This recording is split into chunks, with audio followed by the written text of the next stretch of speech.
right, we'll open the Conferee hearing on the Kansas Department for Aging and Disability Service. 1, 2, 3,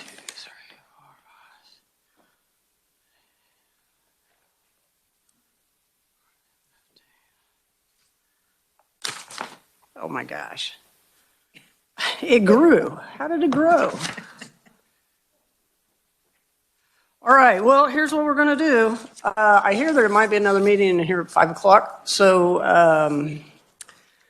we're going to do our best to keep it to 2 minutes, and please don't read your testimony, but do tell us what we need to know. So, and with that, and if you get going a little too long, I'll encourage you a little bit, okay?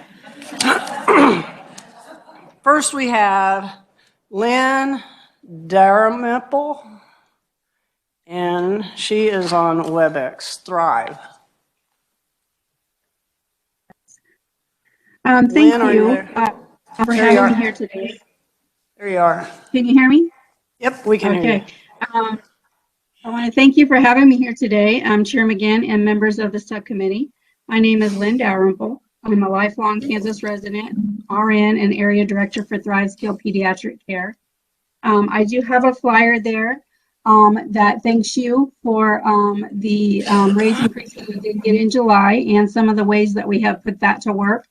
It hasn't done everything that we wanted it to do, but it definitely was helpful. One of the things I just wanted to make sure and talk to you about today was that we really need to make sure that the IDD wage increase becomes equal with what the TA is. I know that that's on the governor's budget, but we cannot say that enough, how much we need that. Our nurses all work on the same clients, even though they're in different waivers. So if they were to make less on one client and not another when they're doing the same cares, they don't want to work with that client. And so then the IDD clients would be very underserved. So we have made those rates the same, but it's very hard for us to keep that up with how many IDD members there are to serve. So I'd really like for you to consider that. The other thing that I'd like to ask is that you consider us for the Spark money. A lot of the hospitals, the nursing homes, a lot of the other nurses in our communities have gotten that hazard pay or that extra increase, but it has not made it to the home health nurses that are also frontline and going into families' homes when the entire family has COVID. And they're going in their PPE with 5 and 6 people in there being COVID positive and still delivering care. I do know that it is on for the direct support workers to get that money as hazard pay retention bonus, but I would like for you to consider us as well. Do you have any questions or concerns for me after looking at my flyer? Anything I've talked about today? All right, I see that some of this was written in here, but if there's any like quick questions from the committee, we'll go along and do that. Otherwise, we'll hold them till the end. Any questions for Lynn? I don't see any. Thank you. Thank you. Next, we have Laura Alkire, Meals on Wheels, Wichita WebEx. Good afternoon. Thank you, Senator McGlynn and committee members for giving me this opportunity. I am the Executive Director of Senior Services of Wichita. We are the Meals on Wheels provider there. And I'm also the chair of the statewide Meals on Wheels Kansas Association. And I represent programs throughout the state, both big and small. As you know, inflation is at an all-time high, and our food costs are up 7%, energy 27%, gasoline 39.9%. Electricity's up. All of these are the cost of doing business. We have done so much with so little for a long time, but now we are in a crisis mode due to the increasing cost of doing business. When COVID hit, meals was deemed a necessary service, so we never missed a meal, and that was statewide. It might have been a hot delivered meal if I had enough volunteers, or it may have been a box meal that we got out in case we couldn't get there, but they never missed a meal. So our clients are 60 and older. They are frail. They're usually suffering from one or more chronic conditions. They have no one to cook for them. Most of them are alone, and we are all they have. And so we deliver in Wichita between 850 and 900 meals each weekday, and they look forward to that. Our mission has always been statewide to keep seniors healthy and at home where we all want to be. Senior nutrition providers work hard to keep our clients at home, and we do so in the most efficient manner. The state can rest assured that senior nutrition programs are good stewards of your money. In 2022, for instance, I can feed a senior for a year for about $2,100. If they end up going into state-funded nursing homes, which many of them will, if they're not able to stay at home, you'll be paying $30,000 to $40,000 a year for those. Barriers that we are facing due to COVID is supply issues. Hard to get the products we need to meet our menus. Deliveries come later and later, oftentimes on the weekend, which means staff have to come in. Stagnant salaries. In the food, we can't compete with some of these commercial businesses that are offering $15 an hour to do food service. I think that my cook, who's been with me 25 years, is just now, I believe, at $13 an hour. I understand that also there is discussion of raising the minimum wage, starting with an increase by $10 over 4 years. While it's a noble idea, and I know it's been brought up before, nonprofits could not afford to offer such wages, and we certainly couldn't compete with businesses who could. My food budget was over $100,000 more in 2021, and we're looking at that or more in the future. An increase, we have not had an increase, in state funding since 2009. Additional and ongoing funding would allow us to raise the pay of our longtime staff. It would allow us to more fully afford the food and supplies we need to feed our seniors. It would mean that we could continue to feed them and avoid service cuts and long waiting lists. Statewide, we are asking for $3.5 million in additional continued funding, and that's just to catch up, to continue, and for some programs to survive. Thank you for listening, and I'll answer any questions. Laurel, just one quick question. You said 850 to 900 meals a week? Is that up or down? What is that? A day? A day. That's what Wichita is doing a day. Okay. And has that been about a consistent number over the last half dozen? Actually, since COVID, it has actually gone up, and it will waver some, but the most that we did at the height of COVID was about 925 a day. Okay. Thank you. Any other questions? Welcome. All right. Thank you for being here. Thank you. Covered up my list. Here we go. Next we have Matt Fletcher, the Executive Director of Interhab.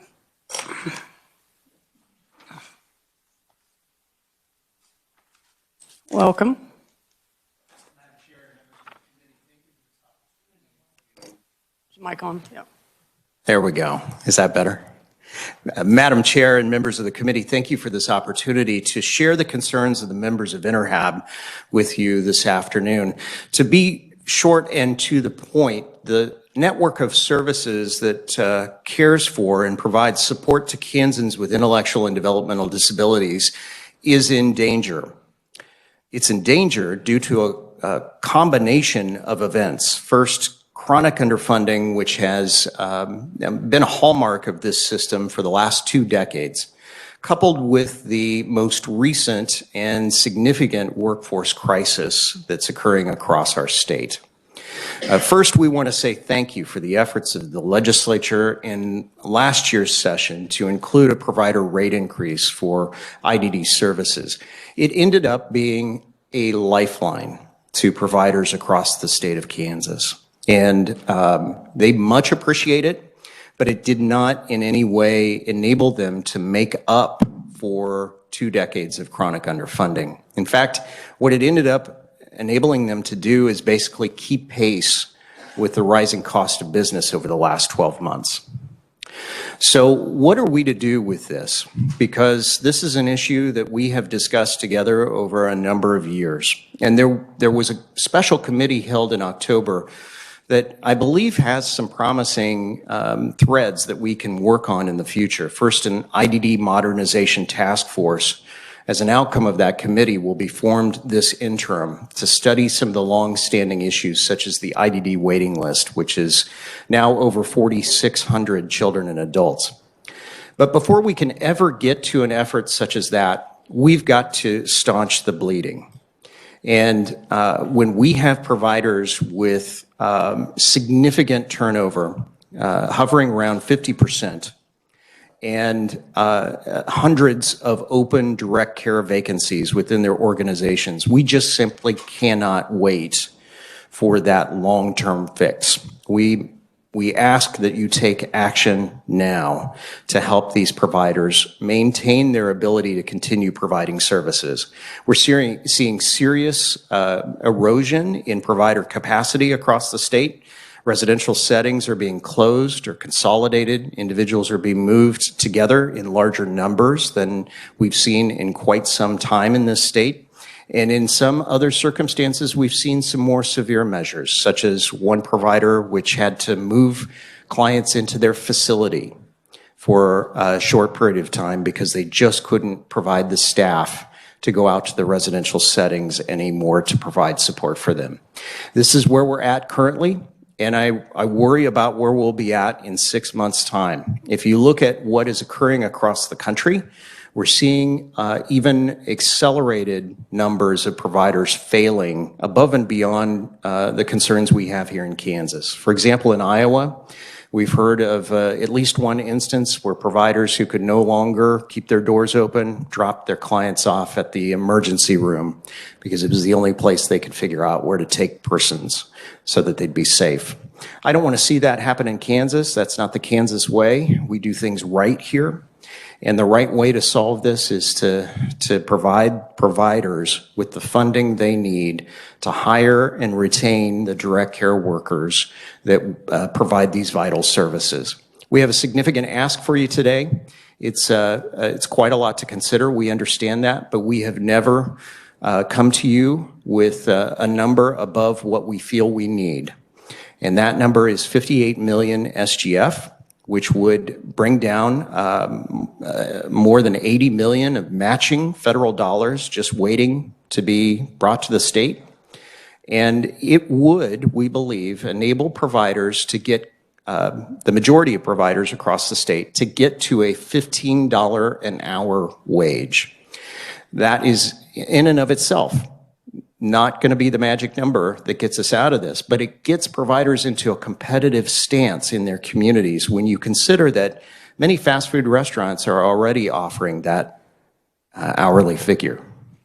So with that, Madam Chair, I will stop and stand for any questions at the appropriate time. Thank you. Any questions right now for Matt? Senator Petty. Thank you, Madam Chair. Matt, I'm looking ahead. Besides the 58, do I see two other funds there? One is 2.5 for Cddo administrative funding. I wasn't sure what the 5 million in the last one. Yes, and thank you for bringing that up. The 2.5 is the administration of the gatekeeping functions across the state of Kansas. We have 27 Cddos that by statute are designated to ensure eligibility of people with IDD and ensure that an adequate service delivery system is in place in every part of the state.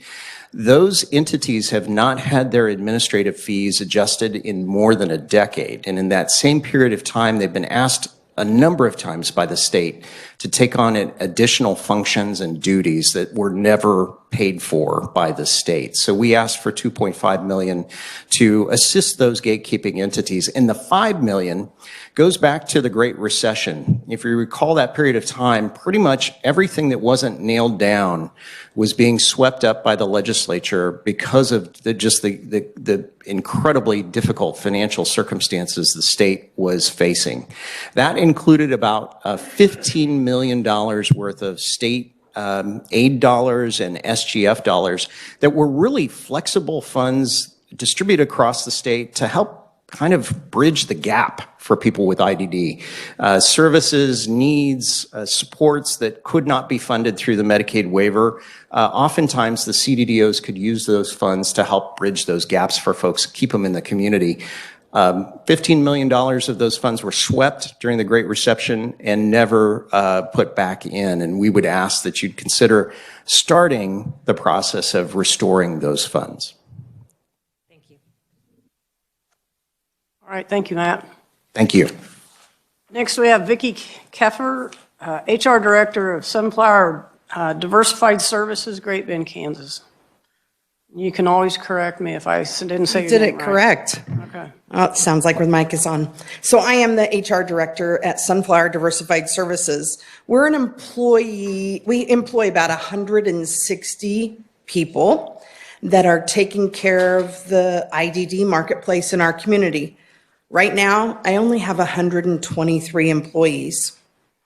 It's very tricky when I speak to a person that's interested in applying for a job at Sunflower and they tell me that $10 an hour just is not sustainable for them. I had a young lady that was a single mother. She needed health insurance for herself and her child. She paid rent. It was about $400 a month. She had utilities, a small car payment, insurance. At $10 an hour in a year, the money that was not tied to her immediate bills was $1,520. With $1,520, she needed to pay tags and taxes. She needed to have vision and dental insurance, possibly, auto upkeep, clothes, birthdays, holidays, family activities on a $1,500 annual budget. It's just not sustainable. I can't keep people in the door. I feel like HR has become a revolving door, and I lose as many people as I can gain because they're going down the street to Arby's or a local manufacturer or Brahms and making $15 an hour. She could work for us if I could pay her $15, but currently I can't afford to pay her $15. So please consider what Matt's asking for. The budget money would make a substantial difference to keep our company from imploding on themselves. It's desperate, and I don't like to cry at work, but I spend a lot of time crying at work because I see the people struggling. Their heart is in the right place to provide the supports for the people that we support. They can't give 70, 80, 90 hours a week. They're working because we are that desperate for staff. We literally beg them to please help us. There's just not enough people that can make a career in this marketplace at the wage that we're able to afford. So please consider. Vicki, what's your geographical area? We serve 5 counties: Barton, Rice, Rush, Pawnee, and Stafford. Thank you. You're welcome. Other question? I don't see any. Thank you, Vicki. For All right, thank you. Next, we have Penny Hotchkiss. She's WebEx and Direct Support Professional of Cottonwood, Lawrence, Kansas. WebEx. Thank you, Senator McGlynn and members of the committee. I really appreciate having this opportunity to talk to you about what it's like to be a direct support professional. I am a direct support professional for Cottonwood. I'm also an employment consultant with them. My primary position at Cottonwood is as an employment consultant. What that means is I get people who have disabilities, jobs, help them learn those jobs, help them keep those jobs. A lot of the times the jobs I'm getting for those people pay more than what I'm making as their employment consultant and their job coach. I did get an increase last year from your 7% funding increase. Thank you very much for that. But the reality is I still have to work overtime in order to make those ends meet. So I fill in as I serve as fill-in staff in our residential homes. I do that because I need the overtime, but also because our organization cannot fill those positions because people cannot afford to live on $10 an hour. I love working in the residences, but I have a front row seat to what that revolving door of staff looks like. Our consumers struggle to communicate needs and frustrations, but yet there's always somebody new coming into their homes, helping them bathe, touching their belongings. I mean, I can't even imagine what that must feel like for them. The reality of being understaffed affects the care that we're able to provide them. We work full-time jobs and then fill in at night, or people that work at the houses are working 16-hour shifts multiple days in a row. Everybody's tired.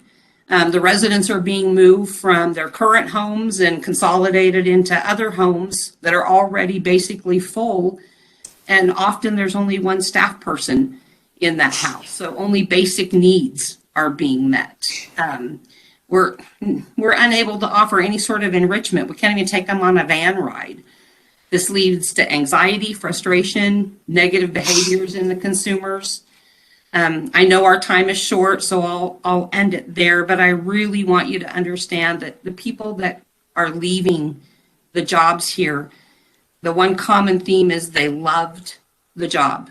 They want to do this job, but they have to take a job elsewhere that pays them higher wages, often with less responsibility.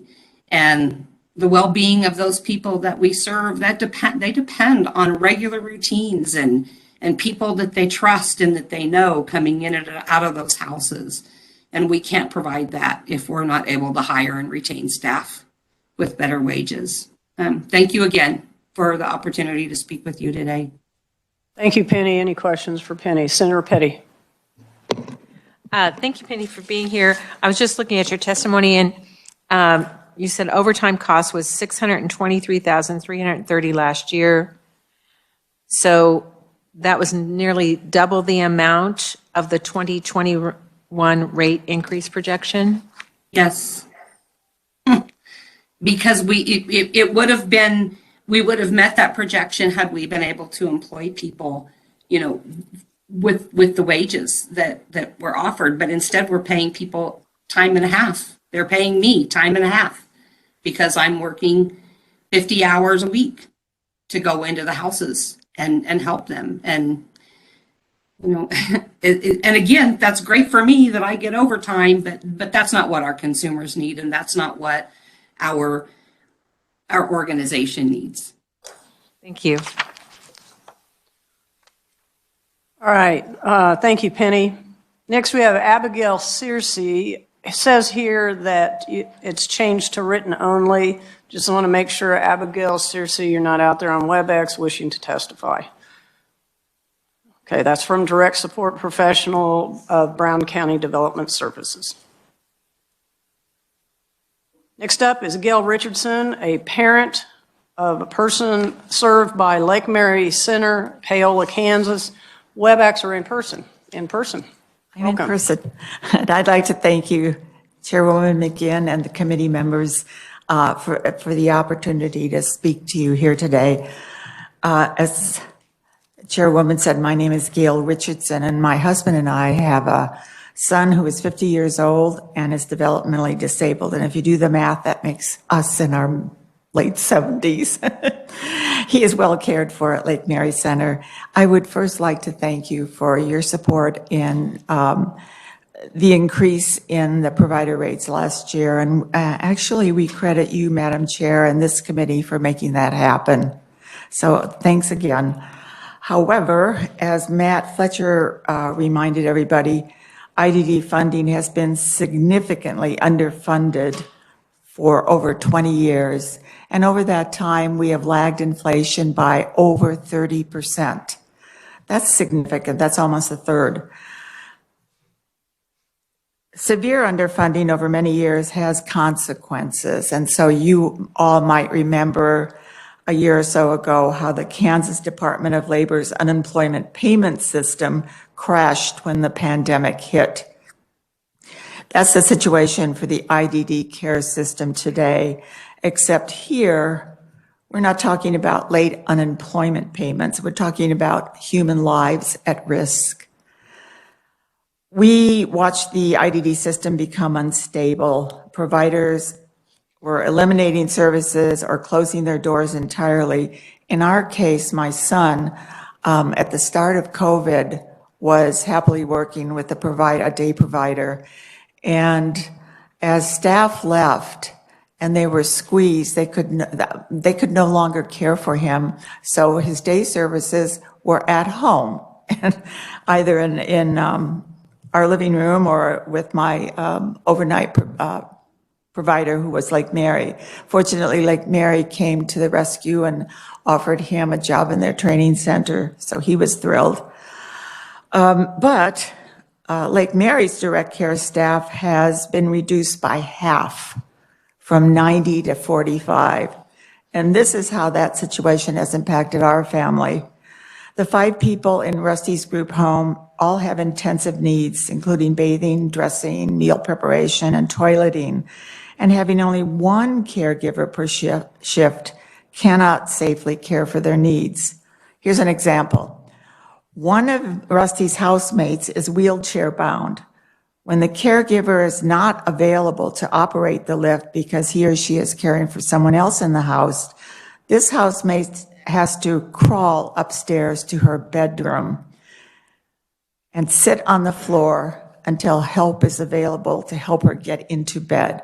She cannot even get out of her wheelchair herself except by kind of falling out.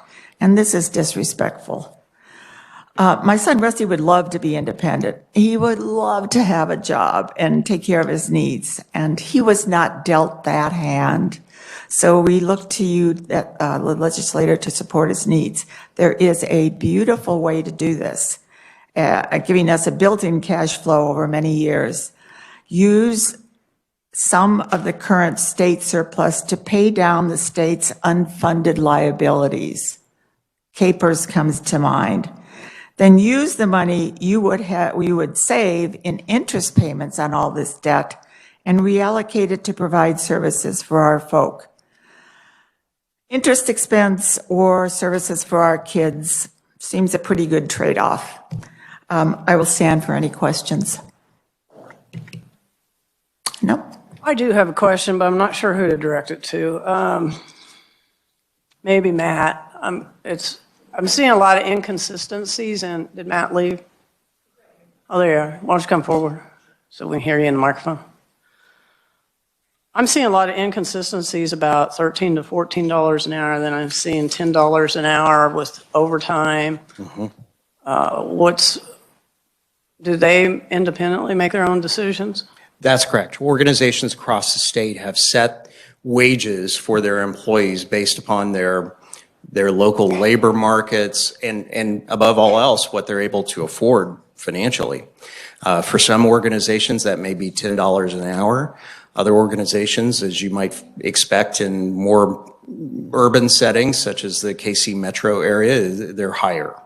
But wherever they are, they're finding themselves behind other employers. So whether they're able to offer $15 an hour in the Kansas City area that is not sufficient, or $10 an hour in a rural area, they're not able to keep up.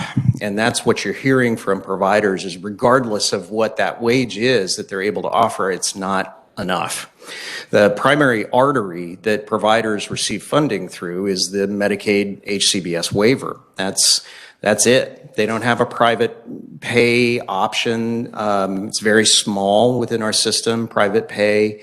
Or third-party insurance. This is the mechanism by which they receive their funds, and if it's not adjusted to the level that enables them to offer a competitive wage, they offer what they can. So one entity had an extreme amount of overtime, and maybe that wage should have been increased. Except that they can't. And in some places Well, where... you can't, what I'm trying to understand, you can't because there's no people, or you can't because I'm not offering $20 an hour. Right. It's some of both. It's some of both. So I think what you'll hear from some other conferees this afternoon is that they've tried multiple means to try and recruit folks to do this work. It's historically difficult to recruit for these positions. They're very difficult, hard jobs. They traditionally do not pay well.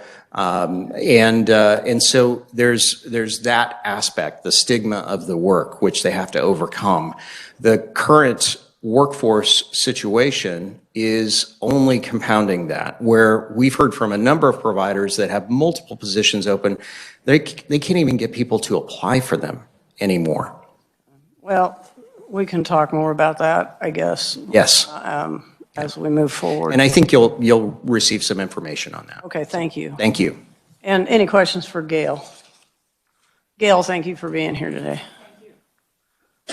Next, we have Colin McKinney, CEO of Starkey, Inc., Wichita, Kansas, and he is in person. Good afternoon, Madam Chair, members of the committee. Greatly appreciate the opportunity to address you today.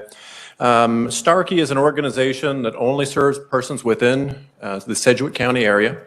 We serve more than 400 people per year, and those are individuals who are most typically going to have constant support needs 24 hours a day, 365 days a year. As most of you already know, that is every aspect of care that they may require. That is personal hygiene, that is preparing a meal, that's getting a job, that's getting where you need to go, that's going to appointments, that is everything under the sun.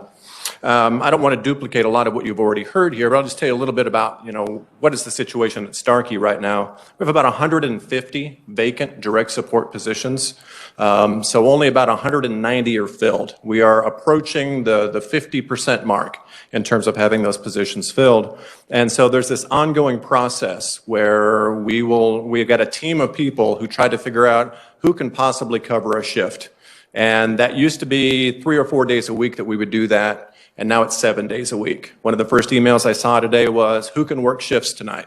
And a lot of times it's those overnight shifts that the people are needing to fill. They're not very popular. You may have just worked last night. We have people who have worked almost nonstop for weeks on end because of all the vacancies that we have. Some have walked away. Some are very dedicated to the mission and the individuals that we serve. They are almost like family, and they are going to fight until the very end to provide all the support needs that are there. Jumping ahead, the ask that Matt spoke to is bigger than anything we've ever asked for before. $58 million is not a figure that you would typically want to carry forward. Do like to emphasize the fact that that does get matched for Medicaid, and that turns into $145 million. And that's how we could afford to accomplish that no less than $15 an hour target that we've talked so much about. I've got to be honest with you that when we first started talking about that figure, and I've heard other employers say, well, yeah, we raised our wages and we still couldn't find the employees we need, I was a little skeptical. But then I got a little optimistic. A week before last, you all got testimony from the superintendents of the state hospitals, and they talked about the great success that they had when they were able to raise their wages to $16.16 an hour for their entry-level positions. We're not going to get to $16.16, but it gave me great optimism that we would see the same sort of results if we were able to reach that $15 an hour rate. I don't know that there's necessarily any magic to $15 an hour, but I can tell you that's just kind of where the bar is set right now. We have community communication partners that we work with, and many times they will feature our jobs, but recently we learned from one of them they would no longer feature any of our positions that pay less than $15 an hour. So that's kind of the target that we're up against at the present point in time. I like the way Matt said, we have never asked you for more than what we really need. And I can't say enough about the 7% increase that we received last year. I don't know if we would still be in business if we hadn't received that. It allowed us to offer our employees, our frontline employees, no less than $1 an hour increase, and for some of the more difficult to fill positions, a much better increase than that. But they still communicate to me, Colin, I could go work anywhere else. My teenager just got a job working in fast food, making more than I've made after working here for 10 years. And so that's what we're up against. I need to fill these positions. I need to provide quality care. We do not want to ask for more than we need, but we feel that this is what is needed at this point in time. Thank you again for the opportunity. I'd be happy to answer any questions. So Colin, your base wage is $16.60. Am I reading that or not correctly? The state hospitals had reported that they had just increased their wages to $16.16. And yours is about what? Our most typical starting position is $11.75 an hour. So were you able to increase it because of the? That would be one of the positions that increased $1 for brand-new employees, so it would have been $10.75 a year ago, and now it's up to $11.75. Our overnight positions, we paid more. People to work weekends, we paid more than that. For some of those positions, we're advertising $5 an hour more, and we still cannot find the employees that we need. That was not funded through the 7% increase. That's a lot bigger price tag than the 7% would pay for. It's just, what else do you do? We've got to get people to fill those positions. When Colin is the person who shows up to work those shifts, you know that you're probably not getting your money's worth, because I'm not the best trained DSP in the world. We got to get people with better skills than me doing those shifts. I would agree. Thank you for that, ma'am. So on the direct support jobs that are vacant, 150. I mean, is there any point in time where you say we just got to shut a wing down or a facility down, or direct support? I don't see how you're able to allow people to come in. There's no place else for them to go, and that's why we've got people who are working 100 hours a week to cover all those shifts. We have things like paid sleep time. And so you don't get to go home and see your family, and you'll earn a different rate while you're sleeping. When you're awake, you earn a higher rate. Those are the ways that we've adapted over the years to not being able to pay the wages that we need. But it can't continue. I mean, nobody can continue to work those types of hours. It's not safe, and it's not what we want to offer the persons that we serve. Senator Kershaw. Thank you, Madam Chair, and thank you, Colin, for the report here today. When Matt was talking, he was talking about the $58 million, the same what you were talking about. Mm-hmm. And he mentioned there's $15 million in makeup money that was taken years ago that never paid. Is that included in the $58 million, or is that? It's not. That's a separate item. Separate item. Okay. All right. Thank you very much. Absolutely. Senator Petty. Thanks, Colin, for being here. I'm just curious as to, I mean, this is a really bad problem that you're facing, but how much has it increased in the last 18 months or the last 2 years? I mean, have you seen it exponentially increase, or is it just? The best figure I can give you is we celebrated in the spring of 2020. All the restaurants had closed, the venues, people were looking for jobs, and we were able to fill our positions at the very beginning. And we got below 20 full-time openings in our community living program, and we thought, holy smokes, this is the best thing ever. People were getting rest and taking care of business. But you're right, you said 18 months, and that's exactly what we saw. It boomeranged on us. And as all of those opportunities opened up again and the competitive wages started in, then we immediately went the other direction. And we just could not fill those positions anymore at that point in time. And so it was below 20. I think we got down as low as 18. Right now, I think we are at 87 full-time vacancies in our community living program. So it's more than 4 times. Thank you. Other questions? All right. Thank you, Colin. Thank you all very much. Next, we have Dee Nicewanger, Director of Sedgwick County Developmental Disabilities Organization, Wichita. WebEx or person? Looks like WebEx. Dee, are you there? Does anybody know if Dee is going to be on? Okay. If somebody gets a notice, would you let me know? Thank you. Crystal Hedrick, Vice President of the Kansas Programs for Foster Adopt Connect, WebEx or in person? In person. Welcome. Thank you, Madam Chair. My name is Crystal Hedrick, Vice President of Kansas Programs with Foster Adopt Connect.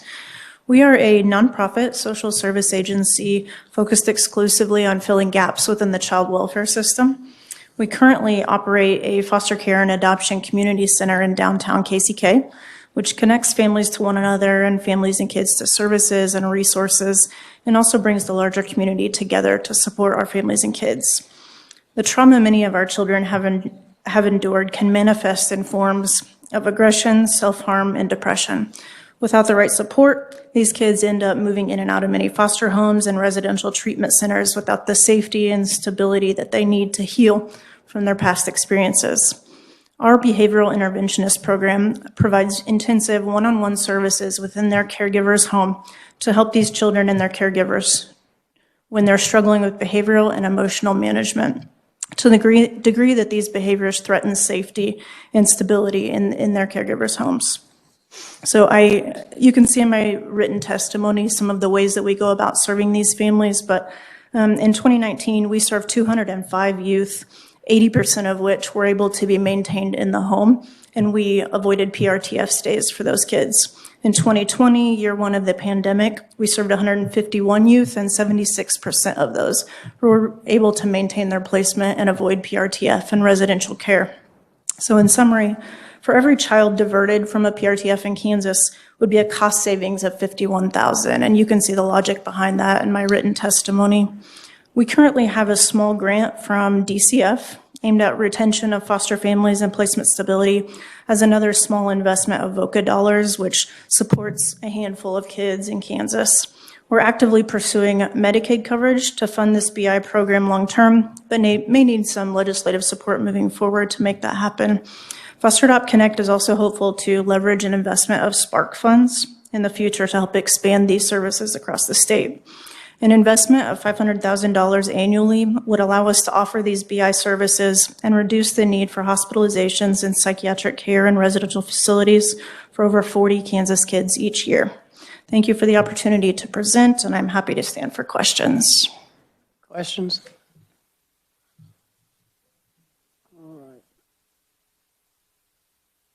Just trying to get caught up just a little bit here on my reading. Your comparison is to the psychiatric treatment programs versus what you offer? Yes. Okay. Yes. All right. Thank you, and thank you for being here today. Thank you. Rachel March, CEO, Kansas Alliance of Kansas. I'll let you introduce yourself when you get up here, because we all know you're not Rachel. I am not Rachel March, but I am Shanna Yeager, Executive Director of Public Policy at the Children's Alliance. So Rachel is sorry that she couldn't be with you, but she gave me instead, gave you me instead. So our ask is similar, it's workforce related. As a reminder, the Children's Alliance is a member agency of 21 different members who provide an array of child welfare related services. 6 of those also offer PRTF services. So I know this committee is well aware of the challenges that PRTFs have experienced throughout the years, and so we were well on our way after support from this committee as well as others in the legislature of getting that wait list reduced or eliminated until we could no longer, well, we cannot get staff through the doors to staff the beds. The capacity is there. In fact, 2 of our member agencies added to their number of beds in 2020 and 2021, but they have not been able to get the staff in the doors to make sure that we can get youth off of the wait list. As of last week, the wait list stood at 157, which is some of the highest rates we've seen. Likewise, our members tell us that their staff vacancies sit between 35 and 40%.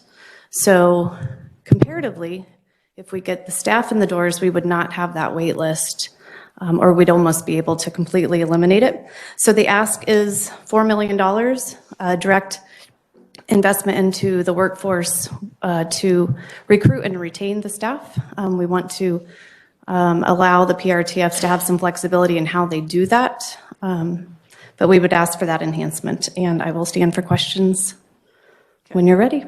All right, thank you. The 6 members would be the ones below: Ember Hope, Florence, Crichtonton, Kids TLC, KVC, St. Francis, and Pathways. That's correct.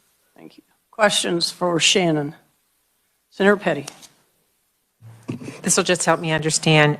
Are you, so Foster Adopt Connect is dealing with one population, and it's PRTFs, you're dealing with a different segment of that population, or are the same? So Foster Adopt Connect is actually a member agency of the Children's Alliance. So we are connected.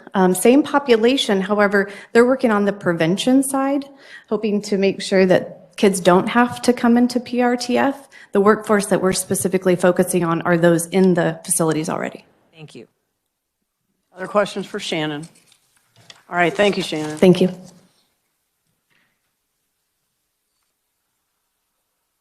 Kyle Kessler, the Executive Director of the Association of Community Mental Health Centers, Kansas. Welcome to the committee. Thank you, Madam Chair, members of the committee. I am Kyle Kessler, Executive Director at the Association of Community Mental Health Centers.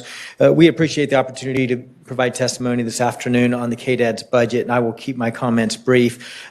We've regularly talked to this committee and others about the suicide epidemic and the challenges relating to the pandemic, relating to behavioral health. There's a new report actually out today that says that 70% of Americans report negative mental health effects as a result of the pandemic. And really one of the things from my perspective as a public policy or behavioral health wonk is looking at the connections of investment and policy to improve treatment and saving lives. And a couple years ago, I was able to come in front of you and say that we'd actually seen a 3 or 4% drop in the number of lives lost by suicide, and that was something to feel encouraged about. And then the pandemic hit, and we knew that would likely go away, and it did. So one of the things that we want to continue to look at, especially through mechanisms like the Mental Health Modernization and Reform Committee and through this committee, and I want to provide appreciation to each of you, because either in your roles on this committee or mental health modernization and reform or leadership, you've helped us rebuild the Kansas mental health system in a lot of ways. Our big ask in front of this committee is a 4% Medicaid rate reimbursement for behavioral health. That would equate to approximately $12 million in all funds and $5 million in state general funds.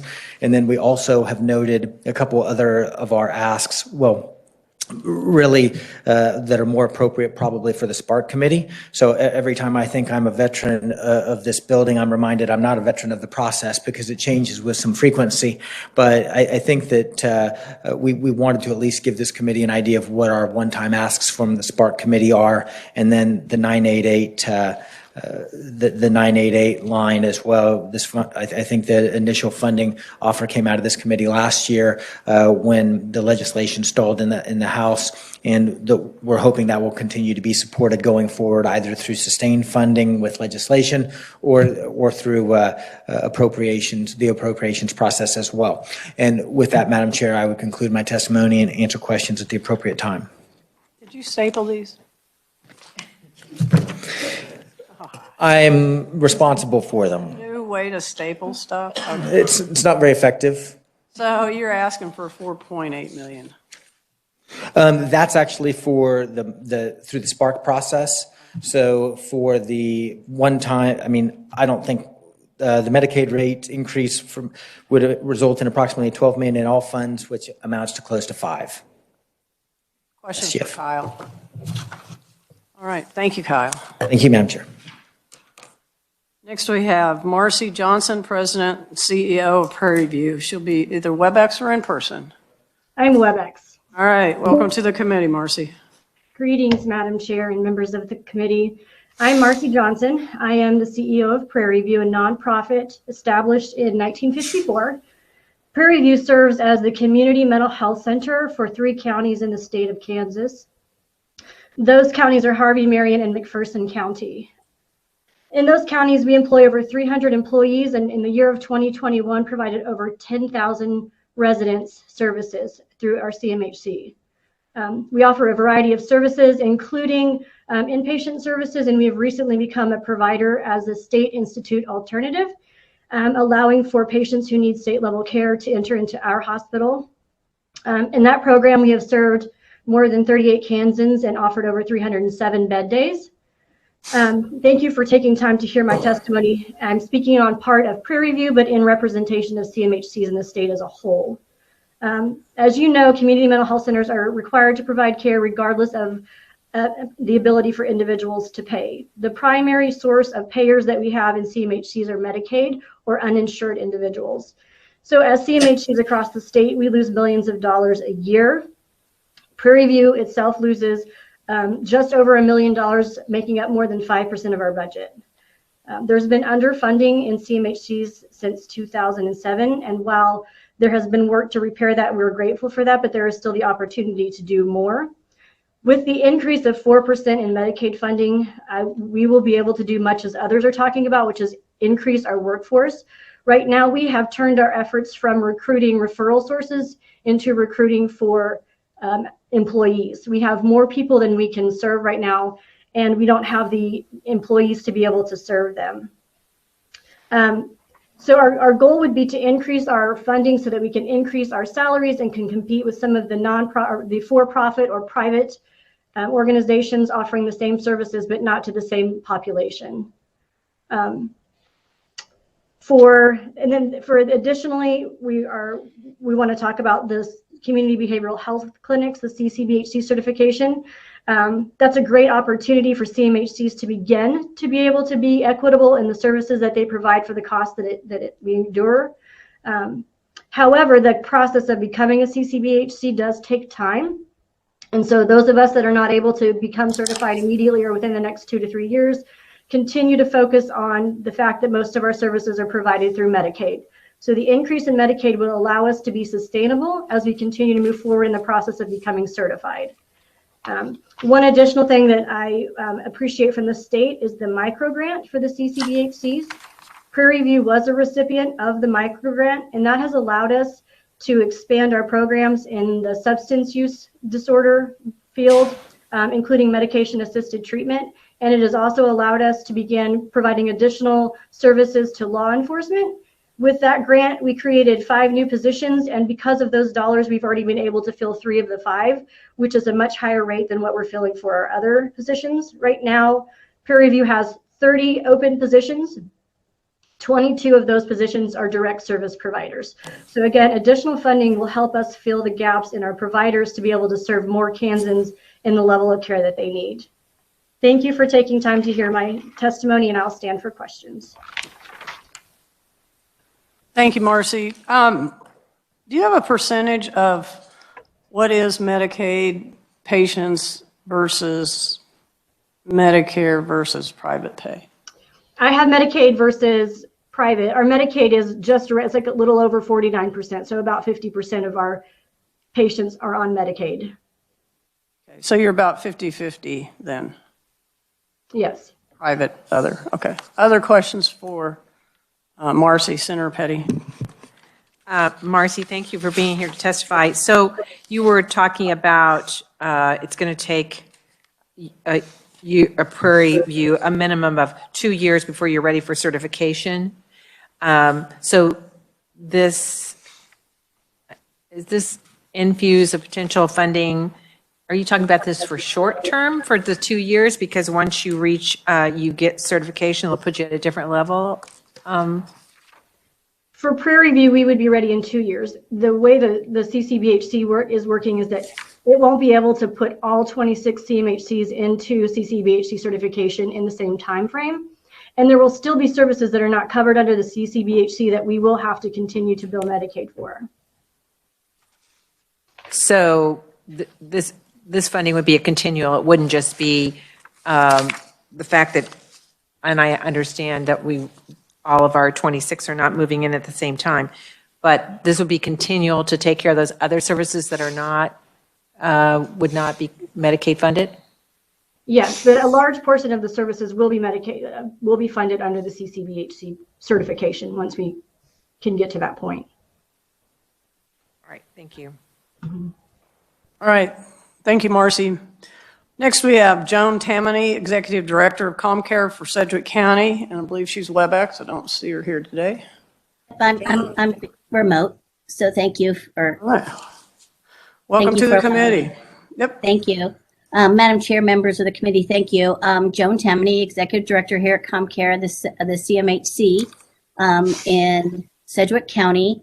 Just a fun fact, this is our 60th anniversary year for delivering mental health and substance abuse services in our community. So a lot has changed in those 60 years. And I'm going to be short and to the point. I have my written testimony that you've been able to see, but I think the importance of 988 cannot be underscored.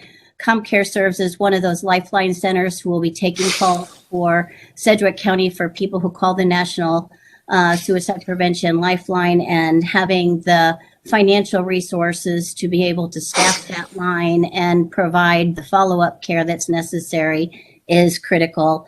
And I know that is being worked in another committee, but your support is crucial to that outcome. And I think crisis services in general, continuing to infuse and invest in crisis services is paramount for not only our community, but every community around the state in terms of new centers coming up, and then also supporting the activities delivered through the crisis centers. I know for us, we've had a 17% increase over the past year for mobile crisis requests. And quite honestly, we could triple that or quadruple it if we had the resources to do so and the people to deliver that level of care. In addition, 70% of those who come to us via a mobile crisis contact are unknown to the center. So these are new people accessing services, and many don't have the financial resources to pay for the necessary services they need to gain better mental health. Marcy and Kyle both spoke to the support for community behavioral health clinics. Comcare is one of the first 6. We have applied for provisional certification and hope to be in that status come May 1st, 2022. But as mentioned by Marcy prior to me, some services are not funded through CCBHC, so we deliver those and get to account for our costs. But getting everybody up and going with these mini grants is vital across the state. And I echo the previous comments that Medicaid rate reimbursement increases is really vital. A 4% ask is being made. I know for us, we have provider staff predominantly at our master degree clinician level who are choosing to take jobs in Oklahoma and drive every day from Wichita to Oklahoma because they're able to double their rate of pay by driving 30 to 60 miles down the road on a daily basis. I think that's tragic that we're losing our clinical workforce in Kansas to another state, and having a rate change would help. So with that, I'm going to end. I know you're well aware of the needs of the Community Mental Health Center. I appreciate the time to speak today and reinforce those needs, and I'll stand for any questions. Joan, does Oklahoma have Medicaid expansion? Yes, they do. Okay. But they are CCBH. But most important, they're a CCBHC state, and they have indicated that CCBHC status has really enhanced their opportunity to serve a larger number of people and make a rate that covers the cost to deliver that care rather than losing for most services. Okay, thank you. And then you said you're one of 3 that is the state, doing the state call-in right now? Right, On the yes. crisis line? Correct. But somewhere I saw where you're trying to get to 6 agencies? No, we're trying to get to 4. Go ahead. There's one more certifying, and it'll be 4 total come July, I hope. So that's the whole state? Yeah, and we're serving Sedgwick County, the 316 area code. Headquarters Inc. will cover the states, the counties that aren't covered by us or Johnson County, and eventually one other center.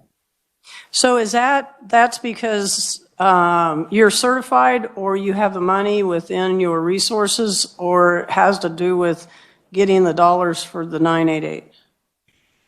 Well, we don't have the financial resources without support. We are a certified Lifeline center now. So we've been a Lifeline center for many, many years. With 988 coming aboard in July, that'll enhance the number of calls we take tremendously. And so the financing would help support the additional staff and the technology, because the expectation is that we have 85 to 90% connect rate, and that we implement chat for people who choose to use a chat function or a text function instead of a phone. So you're one of 3 that are certified in the state? Currently, yes. Aren't you partially funded by Sedgwick County? Well, we get some infrastructure dollars from Sedgwick County, which tends to support a lot of the Sedgwick County initiatives to reduce jail population or detention facility population, nuisance crimes. We get a little bit for our crisis center, but not a lot. I'm just trying to figure out how we support we're one of 3 that support the whole state. I'll have We to support, ask. we support Sedgwick County only. Okay, so they can only come into the area of the 3 until we get 3 the months. other going. Thank you. Senator Petty, did you have a question?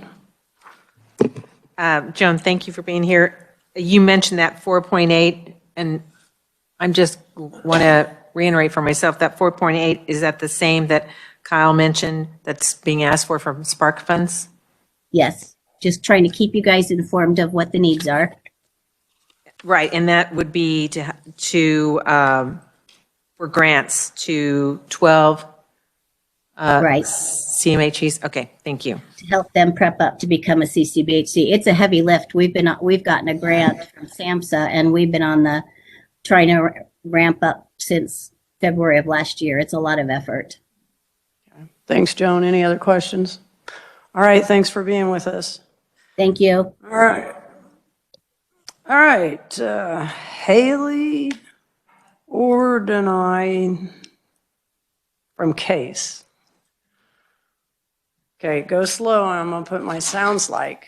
Almost. Haley Ordoin from Kansas. You don't pronounce a D? Did you? Ordoin. Ordoin. Yep. Got it. It's my husband's fault. He's Cajun French, so we'll blame it on him. I had an easy German name before this. Thank you, Madam Chair, members of the committee. I am here on behalf of the Kansas Adult Care Executives Association. We represent the administrators and operators that run our senior living industry throughout the state of Kansas. And my ask here is in regards to the KDAD's budget. We understand that there's a 3% increase being requested for nursing home reimbursement. We are actually just asking that KDADS follows their own statute and does follows the means by which we're supposed to be reimbursed, which is taking the information that we provide in our cost reports annually. We're supposed to take the last 3 years, average those costs of care. Then there is supposed to be a rebase that is considered optional, that is voted upon annually. The rebase is meant to adjust for inflation based on current market trends, which right now we are very behind in. That appropriation for supporting that rebase is debated and has historically been allowed about 50% of the time. 3% may seem, very generous, but our food costs from our vendors, we're hearing anywhere from 15 to 20% increase on that. Everything seems to be going up. 3%, we're already behind. It would just keep us further behind. And I want to paint the picture of why that's such a problem in our state. And you have that in my written testimony at the very end. Nursing homes are closing. On average, 4 to 5 a quarter.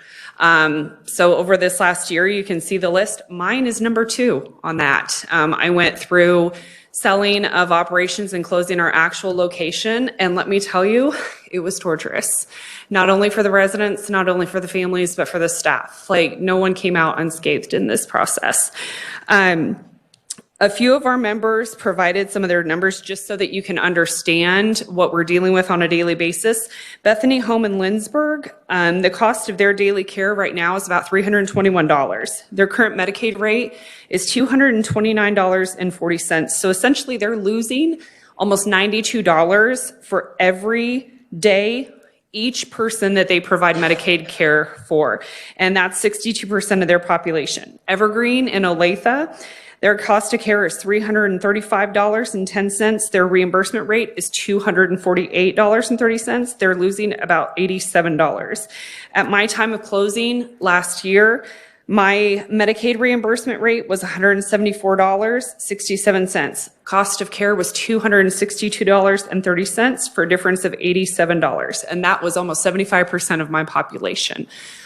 This is getting exacerbated also by the costs that we are having to pay for our workforce. And for some of you I know may follow very much the House Bill 2524, the staffing agency oversight.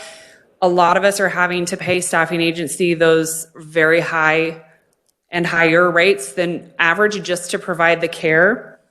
If the problem continues, you will have more nursing homes closed, and what will happen, the state will have to come in for receivership, and we'll have to use funds from CMP funding to pay for the cost of operations. So in the long term, it really will cost the state more money.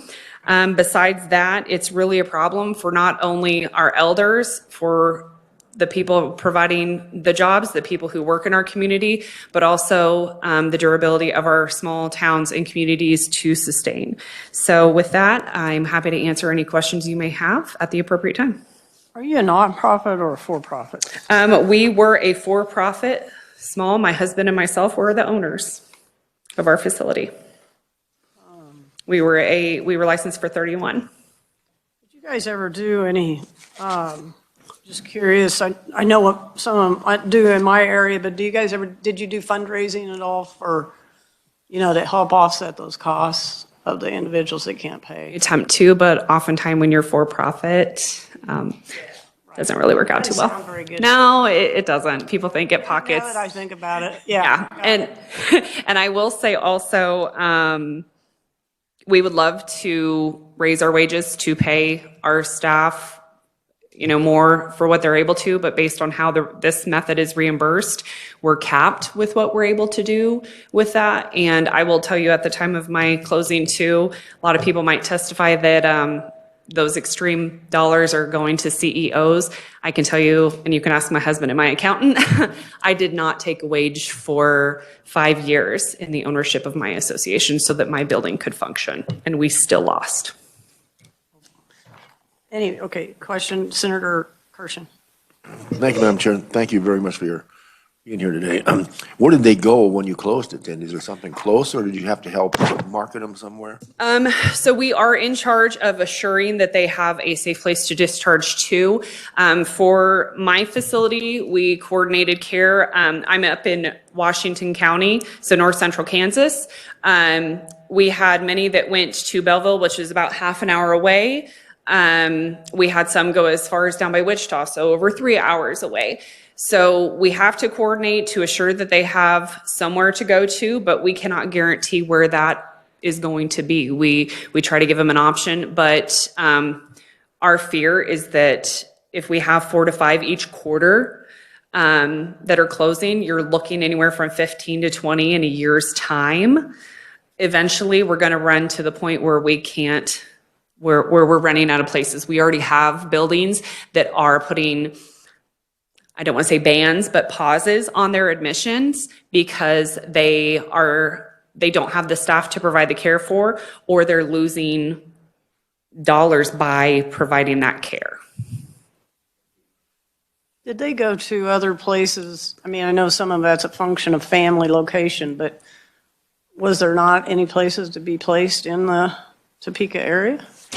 In our area where we were at, we had one facility that was about 15 miles away, and then the rest are each a half an hour was the other closest. So for several families, it created a huge problem. A lot of the individuals lived and resided in that community their whole lives. So were they full? That was my question. Were they full, or none of the pricing was facilities. different? Yeah, none of the facilities that in our area were full. They did have open availability, but I can tell you, if that same circumstance happened today, we'd have several buildings that would deny based on their capacity. They're not so much full as they are unable to meet the needs of residents based on staffing needs. Thank you. Other questions? All right. Thank you. All right, turning the page. Mike Burgess, Director of Policy and Outreach, Disability Rights Center of Kansas. Welcome to the committee. Thank you, Madam Chair. So obviously you have my written testimony, so I'll hit the high notes. First, want to say thank you for raising the protected income level last year. I'm still hearing from folks what a difference that has made, allowing them to keep their money and still be able to participate in those waiver services. So 2 items that I want to just specifically call out. You've heard a lot of great testimony so far from a number of the other conferees, but one that I haven't heard others talk about yet is the increase to the lifetime limit for assistive services, and that may be home or vehicle modifications, things like that. There previously, that lifetime cap had been $7,500. KDADS has proposed, or it's in the governor's budget, to raise that to $10,000, which that's a very beneficial thing that will be able to help a lot of folks. We'd love to go further, but appreciate this increase. It's a meaningful increase and want to share our support. Secondly, just to continue some of the previous testimony on the personal care services rate, and you've heard from a number of folks within the IDD, and certainly there's significant challenges there. We do want to support the governor's budget item where they're standardizing that rate. Some of the other waivers, the brain injury, frail elderly, and physical disability also have personal care services rates for those direct support staff. Some of those were lower, and so they're standardizing that rate and providing a modest 2% increase. And again, I mean, that is an important piece, but I think that, as you've heard, is kind of beginning to scratch the surface of some of the challenges. And just as a refresher, if people aren't able to make this work in the community, that institutional equivalent often might be a nursing facility. And we know a number of the facilities are having challenges as well, but we know, I mean, that it further pushes the problem into other areas. And so this would be a great opportunity to do that.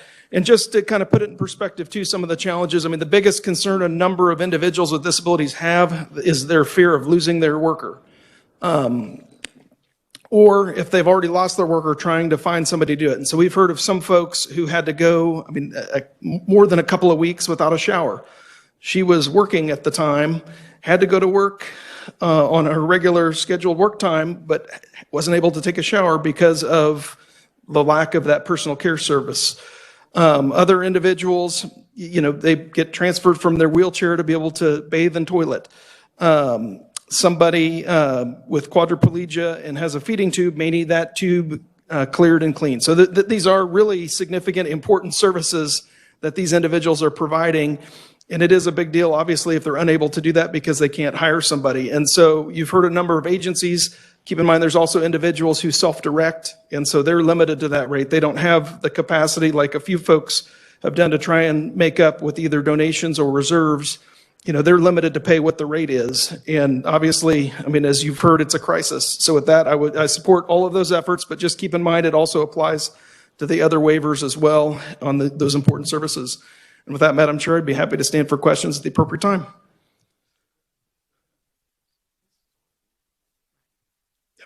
Mike, on the increased lifetime limit for assistive services. Yes. I'm just trying to understand that. That's a line item in the governor's. Those are two items in the governor's budget. I wanted to support those items that are already in the budget. So I'm trying to understand what it is. Oh, like building ramps for people or what? That would be one of the things. Maybe widening doorways to a bathroom. I mean, there are a number of things like that. Okay. Yes. That's what I was trying to. Okay. Questions for Mike?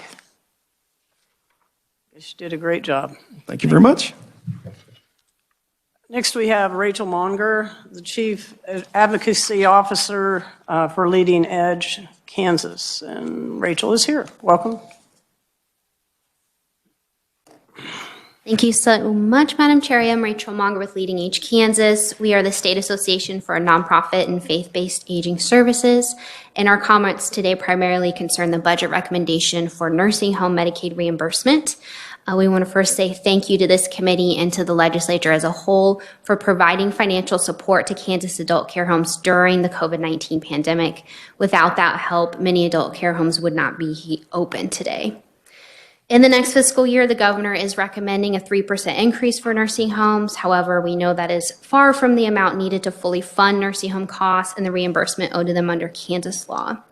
According to the numbers provided to us by KDADS, actual full funding of nursing home Medicaid rates requires $34.815 million SGF, and that is based on the cost for nursing facilities in years 2019, 20, and 21, with an inflation adjustment through 12/31/22.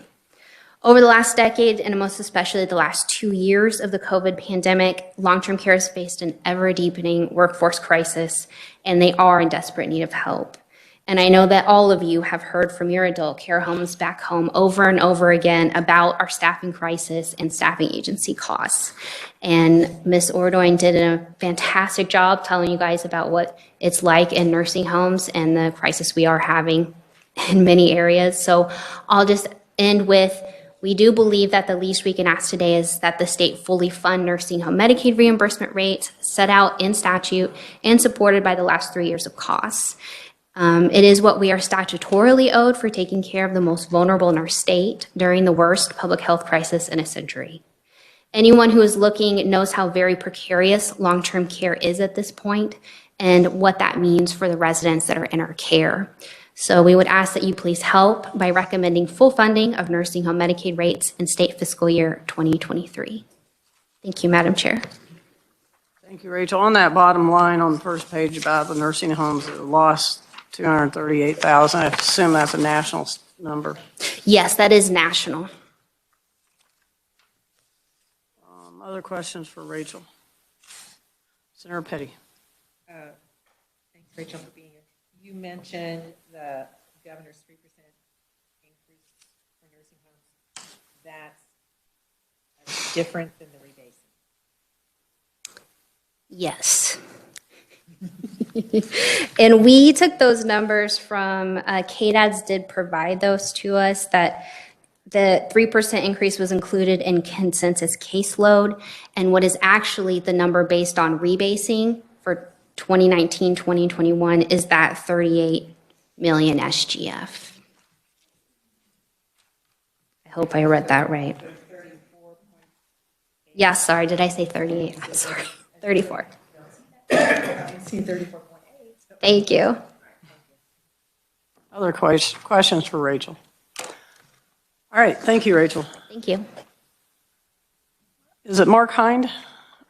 President, CEO, Southwest Developmental Services. Mark, are you here or are you on WebEx? Doesn't tell me either way. I think we had Mark last week. Thank you, Kyle. So I was sitting there thinking, okay. I remember the Southwest Development. Jennifer Sork. Sour with a K. Sour with a K, exactly. That's how I say if I'm talking to someone on the phone. Thank you so much, committee and chairwoman. My name is Jennifer Sork, and I represent Midwest Health. We are the state's largest assisted living provider in Medicaid. We have kind of been lost in the woods between the nursing homes and receiving the funding in over the last 2 years during the pandemic. So we actually service 300 residents right now who are on FE waiver. To date, during the pandemic, we received 0 state fund increases or any funds allocated directly to the pandemic. However, we are regulated by KDADS and must follow all of those COVID-19 protocols between infection control, additional staffing, staffing crisis that you've continued to hear throughout the testimony today, amongst other things. Particularly, one of the licensees in assisted living is memory care, which we have several of those facilities across our state, including in rural communities. So today we're here to ask you overall is that the FE waiver received some sort of attention. We were hopeful that we'd be able to receive funds over the course of the last 18, 24 months in either FE waiver increases or specially allocated COVID-19 funds, but we have not received those to date. So today we're here to make that plea, and there's written testimony as well. And we'll stand for any questions and be an available resource. Questions? I do here in just a minute. Okay, no, you're good.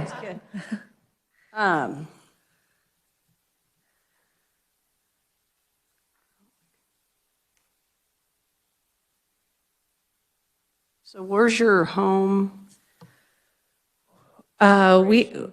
We have, in the state of Kansas, approximately 67 homes, depending if you count by licenses or buildings, across the state, anywhere from Ulysses, Kansas, to the Kansas City market. So are you Kansas business? We are, Topeka, Kansas, owned by 2 principals. Both are Topeka residents. Thank you. Other questions? All right, I don't see any. Thank you. All right, thank you. For being here today. We have several written only in your packet. Is there anyone else here today that desired to testify that we may not have gotten on the list? Anyone here present? Anyone on WebEx? Okay, hearing none, we have finished our Conferee testimony. Is there any questions or from the committee to our conferees or to me? I don't see any. I believe we deliberate when we get back after our break. So on your 4-day holiday, I suggest that you read the packets in your free time. We'll be doing both KDADS and DCF, right? Okay, I don't see any other questions, so we are adjourned. Thank you.